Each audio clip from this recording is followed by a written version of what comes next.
Good afternoon. I got Fiddler Dave here. He does not have his fiddle. Sorry, Dave. Later on, we'd like to maybe keep you So dreaming of something else. The plan today is to do 2 live videos. The first one, we're here in the house. It's very windy outside. And normally we do Fig Cake Friday at the shop on Fridays. And I thought we had an extra day, but we don't. Today's Friday. So guess what we're doing? Fig Cake Friday. Fig Cake Friday. Fig Cake Friday. So It is Fig Cake Friday today. And unfortunately, we do not have a smell button on the page or a taste button on the page. So it's maybe a little mean of us to make a fig cake that you can see but not taste or smell. Give you something to dream of. So I'm going to turn you around. We got all the ingredients labeled out. So the plan is to show you how we put it together, do the ingredients and everything. And then because it takes about an hour to bake, we're not going to make you sit and watch us sit around, twiddle our thumbs. Especially because we only have, we're still waiting for Dorian electrical repairs to happen. And we can't run the stove and this at the same time. Yeah, we had half of the kitchen was working for a while. And unfortunately, the other half blew a fuse or whatever it's called recently. So we have extension cords running around. So essentially... yeah, every time we have to run something, we have to unplug something else to plug it back in. So, yeah, it's what it is, and we don't want to pester. I'm on the list. We're on the list for the electric guy, but we didn't want to pester because there's so many other people who don't have any electricity at all, and we felt like, we'll get our name on the list, but we're not going to force the issue because we want everybody to have. Because we want him to do electric in our house next door before he does this. That's right. That's right. So I'm going to turn you around and we're going to show you the recipe. There are lots. I tried to end it instead. Sorry. Let me turn you around here. Sorry about the little glitch here. So there are lots of different recipes that we're using. There's Fiddler Dave with all of his ingredients. First thing you have to do is get chickens so that you can have your own eggs from your chickens. Yeah, there are... that takes about probably 12 weeks before they start laying. So get them now if you're going to get a fig cake. Good luck. So this, I'm going to show you the recipe that we're going to use. This is the fig cake, Okra Cook's most popular cake recipe there. It's in the yellow cookbook that is still sold in places on the island. And you'll see a bunch of different names here for under the... recipe folks. Margaret Garish's name is at the very top, and then there are a bunch of other names under her. And the story is that Margaret was trying to make a date cake, and as a lot of things happen on Okra Cook, she didn't have any dates, so she went into her cupboard to get the next best thing she could find, which was fig preserves. So she substituted fig preserves and a fig cake was born, and that was in the 60s. And that same basic recipe has been used over and over again. I don't know if anybody saw a post I put, I forget if I was answering somebody. I don't follow instructions very well. So we are not following that exactly. We have added 2 cups of figs. Oftentimes I'll only use 1 cup, but like the recipe calls for, but we wanted to make it extra figgy today. And figs, and when you get them, there are different people do their figs in different ways. Some folks leave whole figs in the jar. Others chop them up. Some people do lemon. Amy's mom, Julie, and I work together in team figging. I pick the figs and she usually makes them. And she leaves lemon rinds in them but takes out the seeds. And that sort of candies the lemon right there in with the figs, which is really good. So we usually leave that lemon in there when we do it. But so these have been already chopped, and sometimes you need to check and see if folks who've done the figs have left stems in with the figs, or if they've left the seeds of lemons in there before you get going. But anyway. So it's definitely something to sift through before you put the fig cake together, because when you enjoy your fig cake, you want to really enjoy the fig cake and not have to spit out a stem or a seed in the process. Also today, the recipe only calls for 1 cup of figs, but we're using 2 cups. And whenever I do that, I always up the amount of soda, baking soda, that it calls for because figs can be very heavy with the syrup and the fruit itself. So I like adding a little extra baking soda to just fluff it up a little bit more. So David and I have dueling fig cakes. I used to bake for the Back Porch Restaurant and made fig cakes, and he baked for the Magic Bean and did his famous fig muffins, which some of you might remember. I still have people coming in craving the fig muffins, but we're not going to do those. We're doing a fig cake. And I'll show you the bundt cake, or not the bundt cake. We have a bundt cake somewhere, but we don't know where. Somewhere in the tub, along with the rest of the kitchen. So we decided we're going to make 2 circle cakes. And that's how I did it at the Back Porch, because I made a cream cheese frosting to go with it, which was superb. Very, very tasty. If you get a chance to go to the Back Porch and try their fig cake, it's still very good, even though I don't make it anymore. But we're not going to do the cream cheese frosting. We're just going to do the 2 rounds and then probably share some of this with some of our neighbors when it's done. And you can also do it in a square, like 9 by 12 pan. It's a very, very forgiving cake. It's basically a spice cake. Yep. So you want to start? Sure. We've got the ingredients here. Dave, do you want to? And with this, I'm trying to get so you can see everything. Okay. We will start by trying to think what we do first. We do the sugar and the oil. I think that's correct. Does that sound good? Sure. I use sugar, oil, and eggs. Yep. Mix that up first. And what I was told, did some workshops with Debbie Wells, cooking workshops, when we did the Okra Folk School with Okra Cook Alive. And the thing that she warned us about was putting eggs in with sugar and leaving them without anything else in there if you're mixing it up, because the chemical reaction can leave hard little sugary nodules in it. So in general, I mix in the oil. I cream together the oil and the sugar first. We could probably throw it all together. Wouldn't make a big difference. And I always like putting the not vinegar. I can't talk today. Putting the vanilla in with the sugar, egg, and oil mixture, because I find that the vanilla blends up. So I'm gonna be quiet while he blends.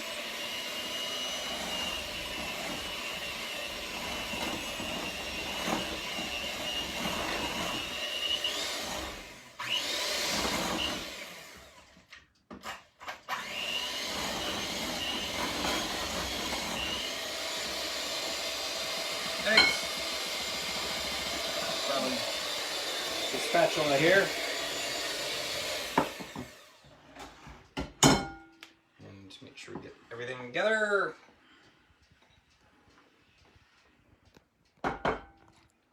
We just recently got some more chickens from William Howard, who raised some baby chicks, so. They're not actually producing yet, but. No, they're not. They're pretty young. We got a Houdan and 2 Rhode Island Reds and an Americana, right? An Americana that's supposed to lay blue or green eggs. The Houdan's a pretty, it's got sort of a Beaker from the Muppets. It's got hair sort of like that. Lachlan has nicknamed her Chickie Rockstar. Or Chickie Stardust. Chickie Stardust, that's right. I always forget.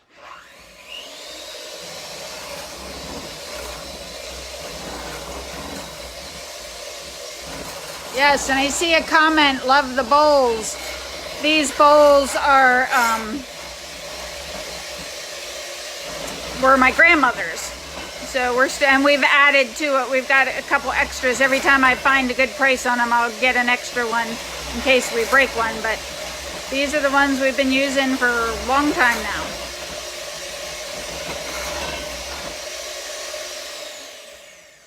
Okay. And then the next thing we do the vanilla. You're gonna put the vanilla. Yeah, I usually wait to put it in the end. Well, we're gonna do it my way this time. She's the director. So the vanilla is actually homemade vanilla. We've got our friend up the beach, that's what we call up Nags Head area. She raises bees, which obviously don't make vanilla, but she also makes her own vanilla. You put, vodka, a touch of rum, and vanilla beans cut in half in there, and let it steep for 3 months or so in a cool, dark place. And so that's where we use our vanilla, and that's where we get our vanilla from sometimes. All right.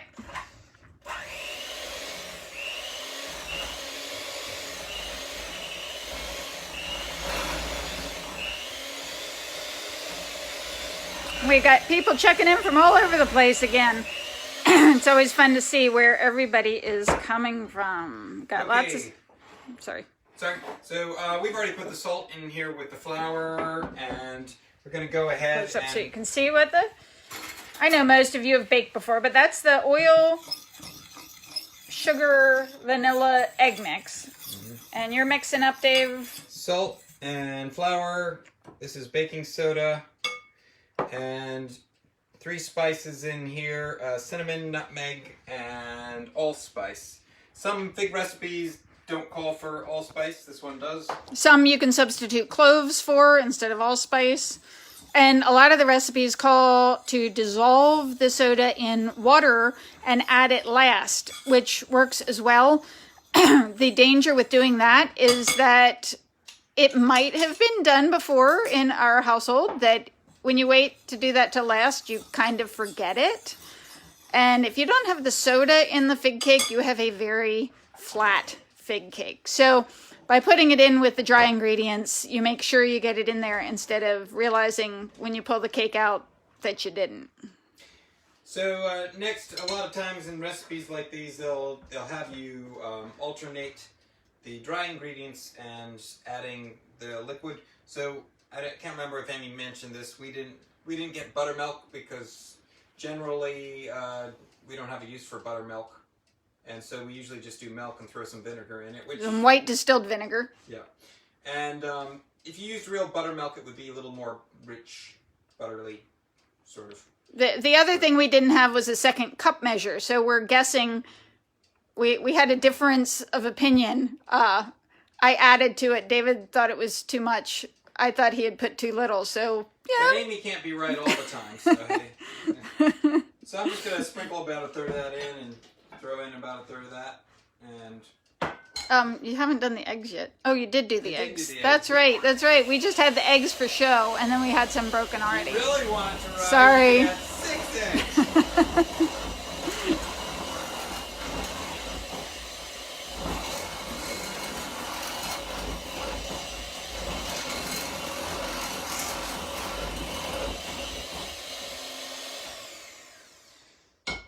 And I have to confess, and I don't know if Amy did this at the restaurant, but when you're in production mode, I just throw it all in together.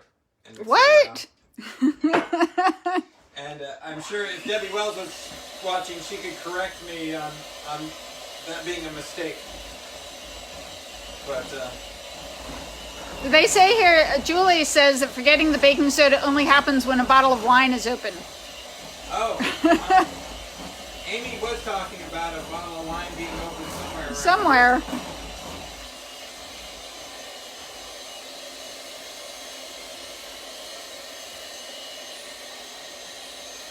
And normally, as David said, you would preheat the oven so that once you get this done, it doesn't have time to sit and kind of have chemical reactions on its own before you stick it in the oven. But because we can't run the oven at the same time, we're going to use the Fisher Price Easy Bake Oven.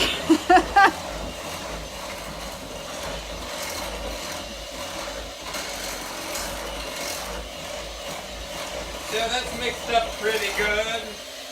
And let's see. You can see the baking soda starting to activate there a little bit. And now we're going to just throw in the figs. Do you use the mixer for it? Mixer for it? If it kind of depends on what you're looking for, I think. If you want the figs to kind of disappear and not be as sort of candy clumps in it, then you could use a mixer and they would just kind of disappear. But if you want them to retain a little bit of their cohesiveness, you probably want to fold them in. And that's how I usually did it at the back porch. I would chop them up so they were small enough so that every slice of fig cake had a nice chunk of figs in it. but big enough so that you could actually appreciate the chunks of fig that were in it and not have them so blended in that you just guessed that there were really figs in there.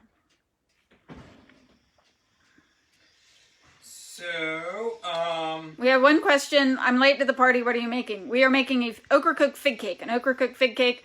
And if you go back and watch it, you'll see that David and I both have different ideas sometimes of how it's done. And are we both right? We're both right.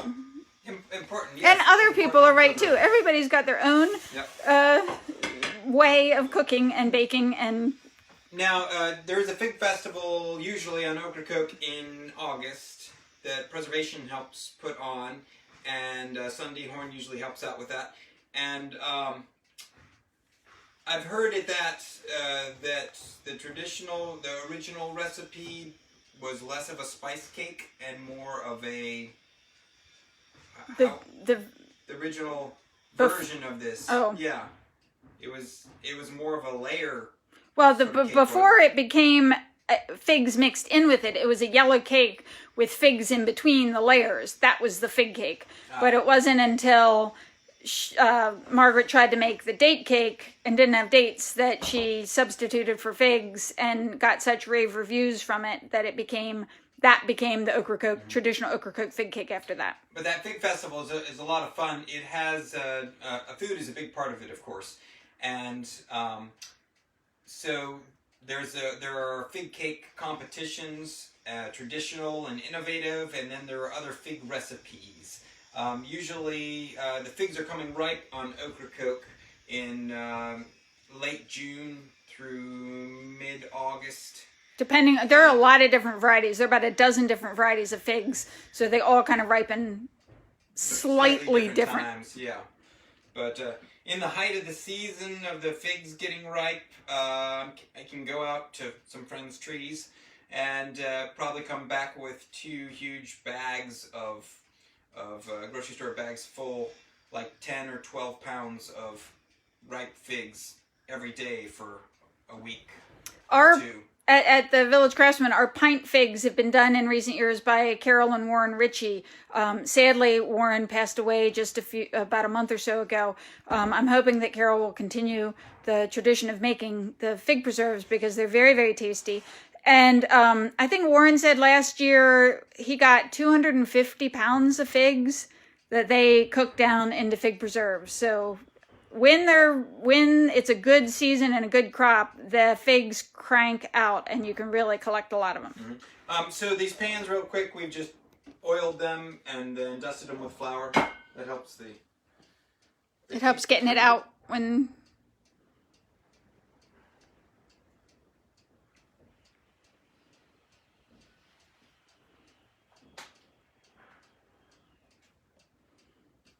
And try to get it fairly even.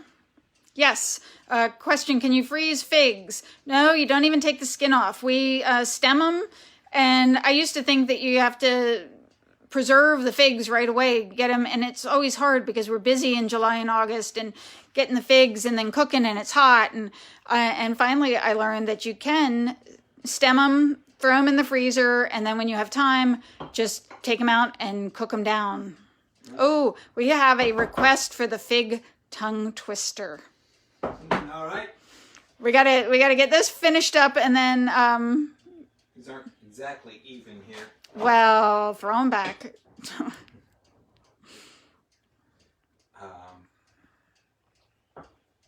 Most of you on here know Fiddler Dave with Molasses Creek. I'm assuming he plays the fiddle, of course. That's hence the name Fiddler Dave. But he also is quirky. When I saw Kathy the other day, she said something about my 2 children. I said, I only have 1. You know that. She goes, no, I was talking about David too.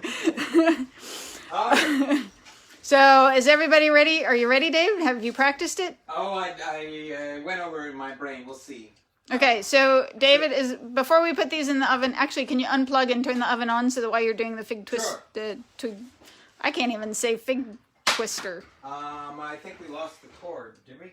It should have been tied up. Extension cord.